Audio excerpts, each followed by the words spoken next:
ang salita mo'y liwanag, tanglaw sa aking paglakad, sa paghakbang sa iyong landas.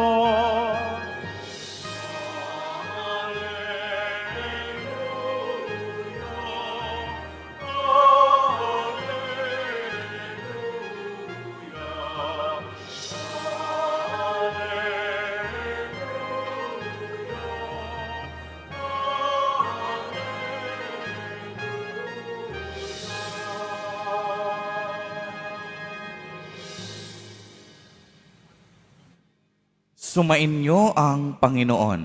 At sumaiyo rin. Ang mabuting balita ng Panginoon ayon kay San Mateo.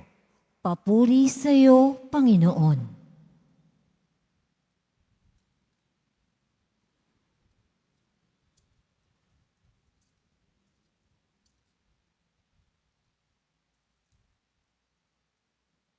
Noong panahong iyon, sinabi ni Jesus sa kaniyang mga alagad, "Narinig ninyo na sinabi, mata sa mata at ngipin sa ngipin.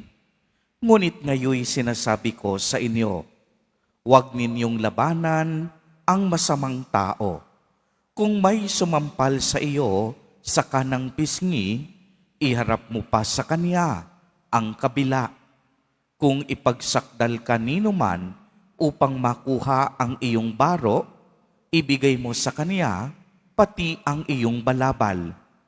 Kung sapilitang ipapasan sa iyo ng manlulupig ang kaniyang dala ng 1 kilometro, pasanin mo ito ng 2 kilometro. Magbigay ka sa nanghihingi sa iyo, at huwag mong paghindian ang nanghihiram sa iyo." Ang mabuting balita ng Panginoon. Pinupuri ka namin, Panginoong Hesukristo. Magsiupo muna po ang lahat.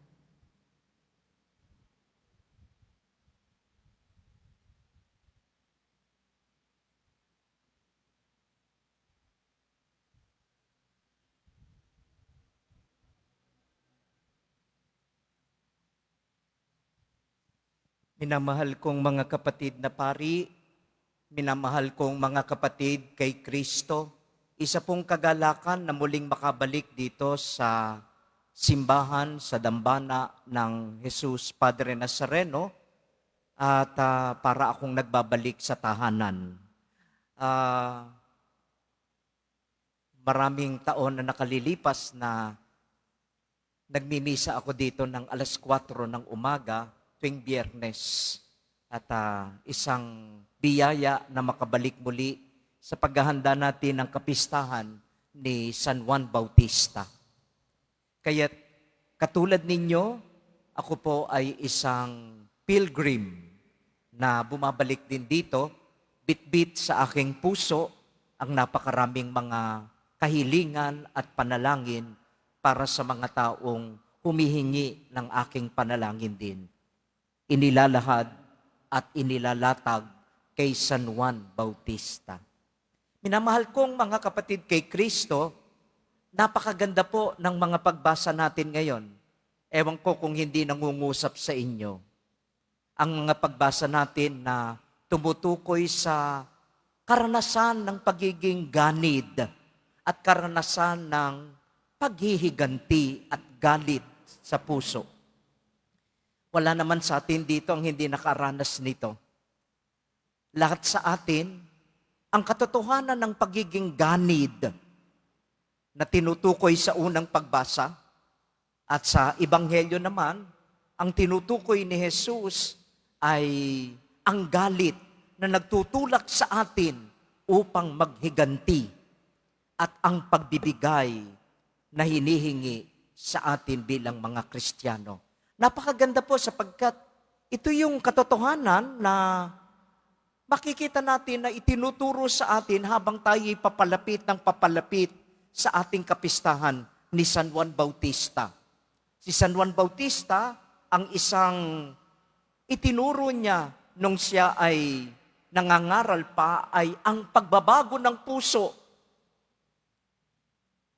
Sapagkat maraming dapat baguhin sa ating mga puso, sa ating kalooban. Ang pagbabago ng kalooban na isang tanda ng pagtanggap sa kaharian ng Diyos. Kaya naman, itong pagbasa natin ngayon, tumutukoy sa isang malakas na katotohanan na sumisira sa pagkatao natin, na naglalayo sa atin sa Diyos at naglalayo sa atin sa isa't isa.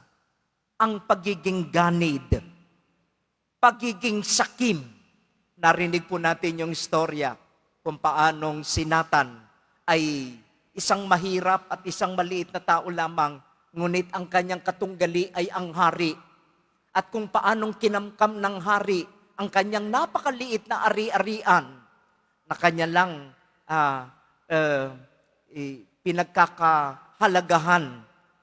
Kung paanong itong kinamkam ng hari at paano dahil sa pagiging ganid at pagiging sakim ng hari, tinapakan ang isang walang kapangyarihan at walang boses sa lipunan. Narinig po natin iyan. At hindi lamang yan tungkol sa isang hari. Kahit naman sa atin, sa mga puso natin, may pagkaganid din. At kung paano ang pagkaganid, makikita naman natin, mga pamilya, nagkakawatak-watak. Bakit? Sapagkat may pinag-aawayang property. Makikita ninyo, mga pamilya, nagkakasiraan. Bakit? Nag-aaway sa politika. Kitang-kita naman natin yan ngayon, ano? Hindi ko nababanggatin kung sino. No? Kitang-kita naman natin kung paanong pamilya, magkakaibigan, nagkakahiwa-hiwalay. Bakit? Sapagkat hindi marunong magparaya. At dahil dito, mas mahalaga ang kayamanan kaysa sa ang ugnayan. Kaya't ang mga ugnayan ay nasisira. Ang puso ang pinagmumulan, pagkaganid. Kaya't napakaganda na habang tayo'y nagnunubina, ito yung hinihiling natin kay San Juan Bautista. Sana naman yung mga puso natin maging tulad din ng puso ni Jesus. Hindi nagkakamkam kung hindi nagbibigay. Alam ninyo, ang ganda po, no? Habang tayo nagnunubina, araw-araw nakikinig tayo ng salita ng Diyos at araw-araw tumatanggap tayo ng katawan at dugo ni Kristo. Ano ba yung puso ni Jesus? Naririnig natin sa misa ito, ito ang aking katawan para sa inyo, ito ang aking dugo para sa inyo sa kapatawaran ng inyong kasalanan. Sino si Jesus na ipinahayag ni San Juan Bautista? Si Jesus, hindi pagkaganid ang namamayani sa puso para sa inyo. Lahat ibibigay ni Jesus. At sana naman tayong lahat na namimintuho at nagdidibusyon. Ngayon, sa pagtanggap natin kay Jesus, sa kanyang salita, at sa kanyang katawan at dugo, nawa ito ang manalaytay sa atin. Ang pusong nagbibigay ng lahat at nagsisikap, hindi kung anong pwede kong tanggapin, kung hindi nagsisikap kung paano ako makapagbibigay sa iba. Yan po sa unang pagbasa. Sa Ebanghelyo natin, tumutukoy din naman. Sabi ni Jesus, kapag sinampal ka sa kaliwa, ibigay mo ang kanan. Kapag hiniling ka ng 1 kilometro, sumama ka ng 2 kilometro. Anong ibig sabihin? Pinapaalala sa atin ni Jesus na ang tunay na masayang tao hindi nag-iisip tungkol sa kanyang maktatanggap o kanyang sarili lamang. Ang tunay na masayang tao, kahit na ito'y nangangailangan ng pagbibigay, nagbibigay. Kayo, Ilan dito sa inyo ang nanay at tatay? Ilan sa inyo dito? Alam nyo yan.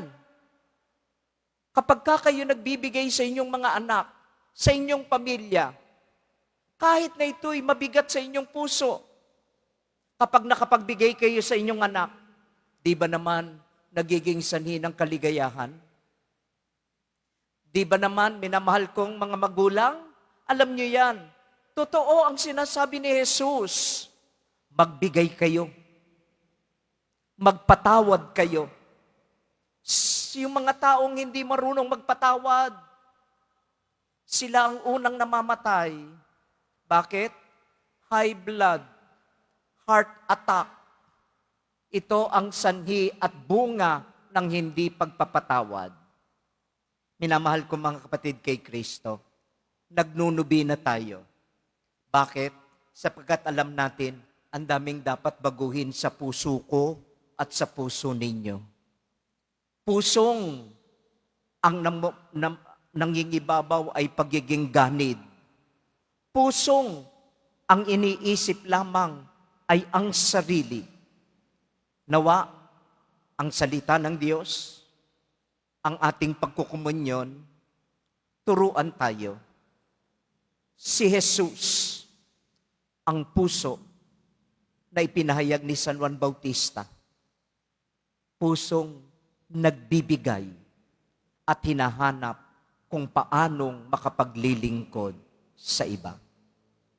Hilingin natin kay San Juan Bautista, hindi gumanti sa mga nagpahirap sa kanya, bagkus ipinakita ang pagpapatawad at ang pagbibigay, magwawagi at magwawagi, ang pagiging sakim, ikasasawi, at ang magiging sanhi ng kalungkutan ng bawat isa sa atin. San Juan Bautista, ipanalangin mo kami.